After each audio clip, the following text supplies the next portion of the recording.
Hey guys, what's going on? Sam Bosworth here. Today we are going to be talking about 10 things not to say to disabled people, whether they be strangers or friends. So let's get into it. So the first one is one that I get quite a lot and one that I absolutely hate to answer even as I've switched my sort of career focus, and that is, what do you do for a living? Now that seems like a fairly fine question to ask. It's probably something you ask somebody new you meet all the time. But even outside of being disabled, I don't understand why this is a question. Like, very few people get to do what they love in this economy. A lot of people are scraping by. I don't really want to hear what people are being forced to do that they're probably miserable doing so that they can put food on the table and scrape by. Like, that's a depressing conversation. I think very few people get to do what they love. And when you're talking to a disabled person who, you know, the majority of us, I would say, cannot work, certainly can't work doing the thing that we may love to do or enjoy. I mean, I'm incredibly lucky that I get to make YouTube videos and I'm a professional musician outside of that. Not everyone gets to do that. So I don't think you should ask anybody, much less disabled people, what they do for a living. If you're looking for an alternative to that, I love to ask people what they love to do. I would always rather hear somebody gush about what they love to do and talk about things they love. You know, even if you aren't interested in the slightest, hearing somebody passionately talk about something they love is always far more interesting and fun and exciting to hear about than, you know, oh yeah, I work in a pub or I work in an office, you know, it kind of sucks, you know, I hate this person who works there, it's early hours and I don't get a social life and the pay's rubbish. Nobody really wants to hear about that, you know, everyone needs to vent, don't get me wrong, but I don't think that's as interesting as hearing what somebody loves. So, that's number one. Don't ask people what they do for a living, and even more, do not ask disabled people what they do for a living. So, number two is, I wish I didn't have to work. It must be great to be able to play video games and watch Netflix all day. Now, this is one that you've probably seen all the time whenever there is a news article about benefits or welfare, or anything about unemployment. There is always the comments, and they're usually at the top because Facebook and Twitter and Instagram have a system that pushes negative comments to the top to cause controversy and get comments. And it's always people saying, I wish I didn't have to work. It must be great to sit around all day and get paid to do it. And here's the thing, it absolutely isn't. It's terrible. I used to work, I tried as hard as I could. I worked at Blockbusters, I worked in a betting shop here in the UK, and a couple of other, you know, entry-level places like that.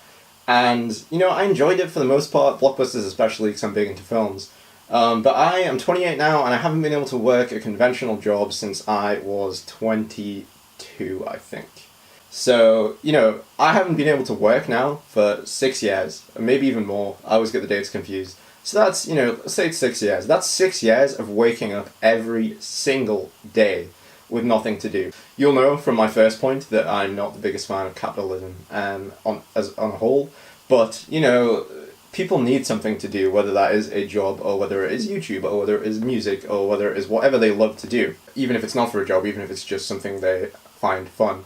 And waking up every day with no real purpose for 6 years, it makes you lose your mind a little bit, you know? Having nothing to do, just waking up to an empty calendar, nothing to do every day. Don't get me wrong, for the first, maybe even, you know, 2 months, once I got the all clear and didn't have to work, got the benefits I needed to financially somewhat support myself, not being able to work, it was a load off my mind. I was in pain every day, I have chronic fatigue, even right now my back is on fire just sitting here making this video. So not knowing I didn't have to keep applying for jobs that I knew weren't going to accommodate my disability and were going to leave me in a lot of pain to be on minimum wage, that was a huge weight off my mind. And just being able to sit and not have to worry for a little while, just take a break and just play games and watch Netflix and catch up on films and see friends, it was great. But after a few months, you know, I started to lose my mind a little bit, I started to go a little bit stir crazy, I had nothing to do. A lot of my friends didn't want to make the effort to see me anymore, I couldn't really go out because I was tired and in a lot of pain all the time, and even then I lived in the city and a lot didn't make the effort. So when you say it must be great not to be able to work, like obviously it is fantastic to not have to get up at like super early every day and go to a job which you hate, I'm not going to deny that. It is also not great not having to work. You know, you should not be saying to people that it must be great to be unemployed and not have to work, because it absolutely isn't. It will drive you mad. So we move to the bedroom for the next one, because this is one I cannot believe people have the audacity to ask disabled people, and that is, can you have sex? Or even more offensive, does it work? Now you might think, surely nobody asked that. I hope you think, surely nobody asked that, because I don't imagine you are one of the people who would say that. But both in and out of the company of my girlfriend, I have had people say to me, can you have sex, whether they are friends? I have had a couple of strangers who asked rudely about my disability, then go on to ask that. And it is obviously offensive to ask somebody that.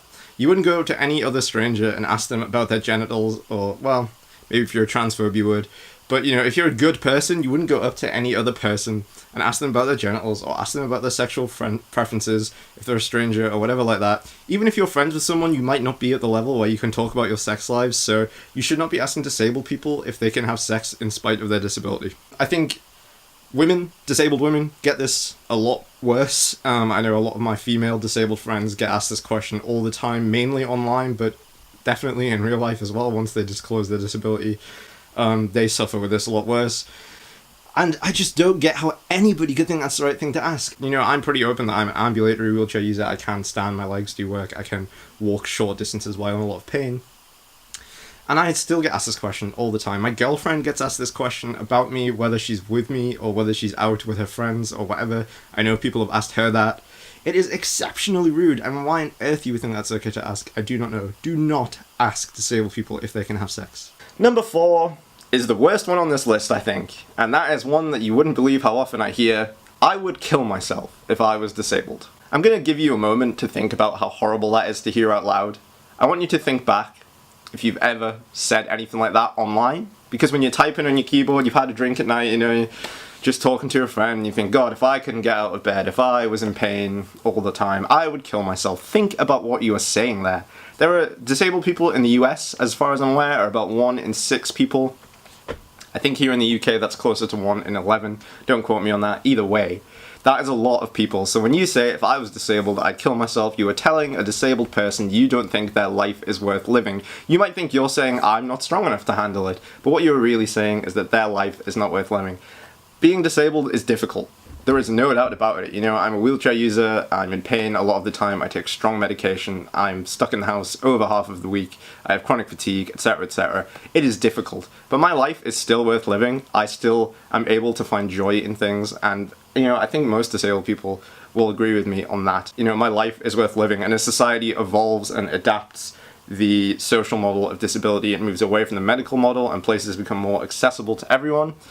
I think most disabled people would agree their lives are worth living. And when you say I would kill myself if I was disabled, that is absolutely despicable. So do not say that. So number 5 is, you're such an inspiration. Now, you might hear that and think, what a compliment that is, to hear from a non-disabled person that what you're doing is inspirational. And here's the thing, it isn't really a compliment. And if it is, it's kind of a backhanded compliment.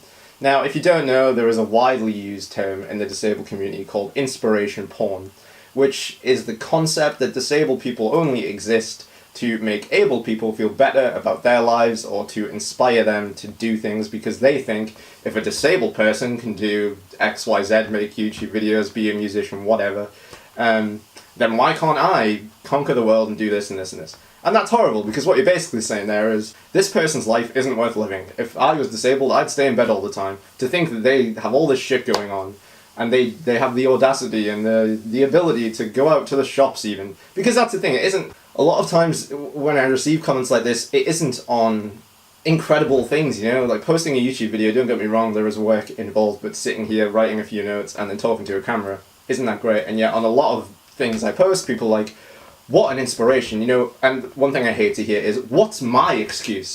That's the worst one, because when you say, what's my excuse, you're saying, that disabled person's life isn't even worth living, and they are still, you know, doing things. I am a perfectly able person, and I can't be bothered to do this and this.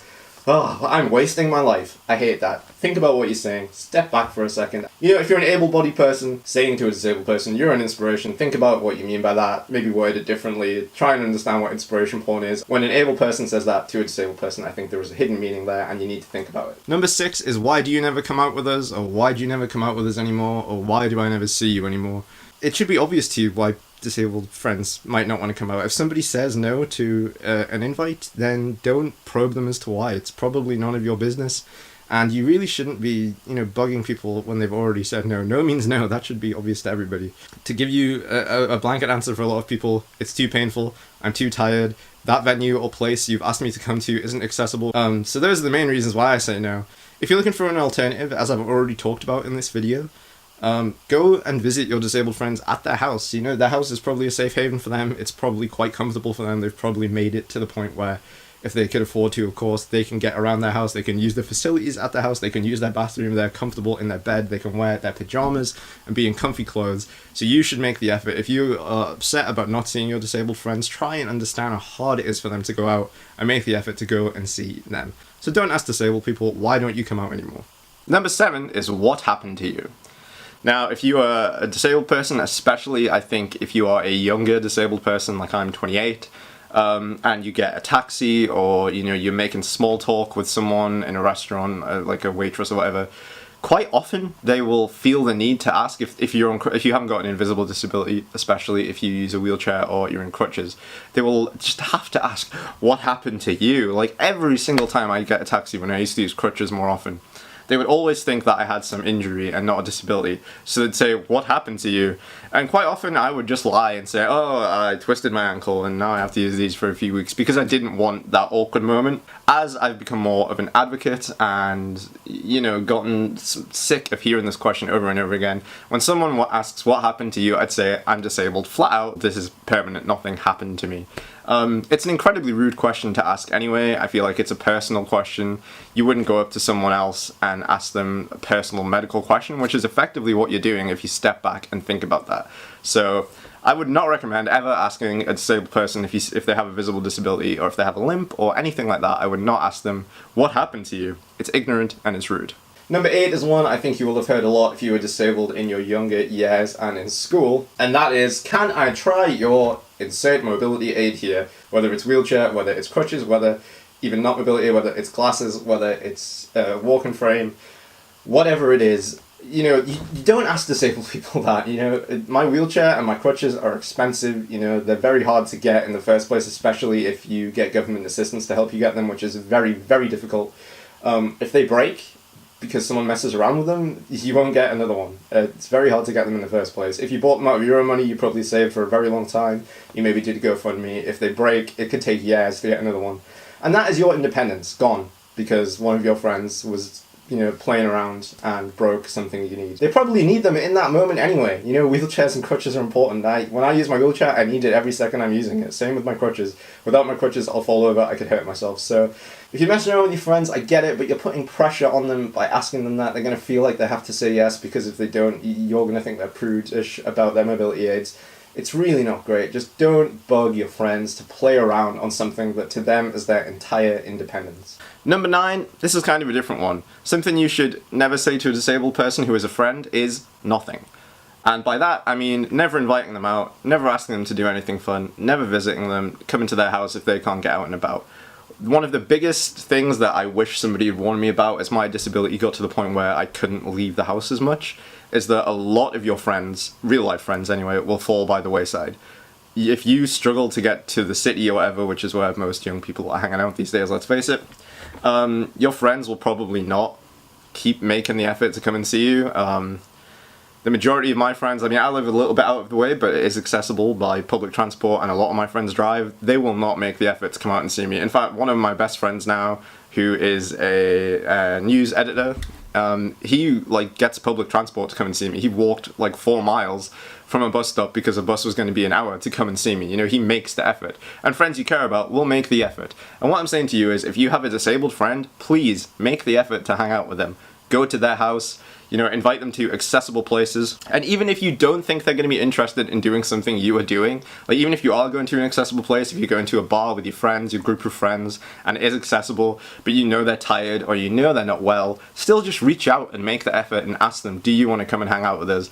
Because while you might know for a fact they're going to say no, it is always nice to be asked. It isn't nice to see all of your friendship group out at a bar, put a picture online on Instagram or on Facebook, and know for a fact you weren't invited. And you might think, well, they definitely would have said no. That isn't really the point. You know it feels nice, even if you aren't disabled, to be included in things. So make the effort to ask your disabled friends if they want to hang out. Make the effort to go to their house if they struggle to get out and about if you can.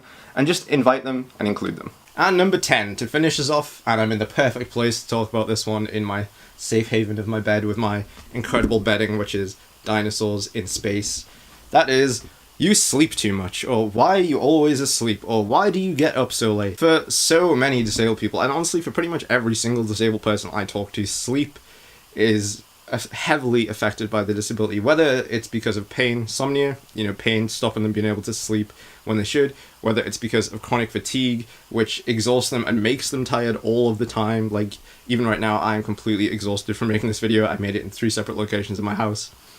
And it's a short video, but I'm exhausted, so that means that I sleep a lot. I probably sleep around 10 to 12 hours every night, and I may as well have slept for 2 hours or 8 hours. It makes no difference with chronic fatigue for me personally. Telling a disabled person they sleep too much is incredibly offensive. You don't understand what it's like to live their life. You can't possibly imagine. It sounds condescending, but you honestly cannot imagine how exhausting it is to be in pain 24 hours a day, or to have chronic fatigue, or just to not be able to sleep because of pain or insomnia or whatever. It's very hard. Having a consistent sleep pattern when you're disabled, I think, is impossible. So many medications can change sleep patterns and make it hard to sleep, or make you sleep a lot because they make you drowsy. So overall, just don't say to people, oh, you sleep too much.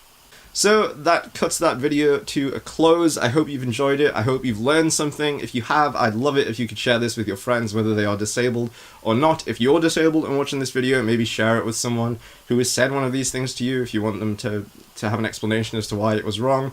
Share it on your pages. I would love to educate people about this, and I'm sure your friends and family who care about you would like to make sure they don't say the wrong thing. So don't forget to hit like on this if you're watching on YouTube, share, subscribe if you want to see more videos like this. I'm posting 1 or 2 videos a week now, so if you want to make sure you don't miss them, be sure to subscribe. If you're on Instagram or Twitter or Facebook, hit like, leave me a comment, it helps way more people see the video. Thank you guys so much for watching. I love you. Bye!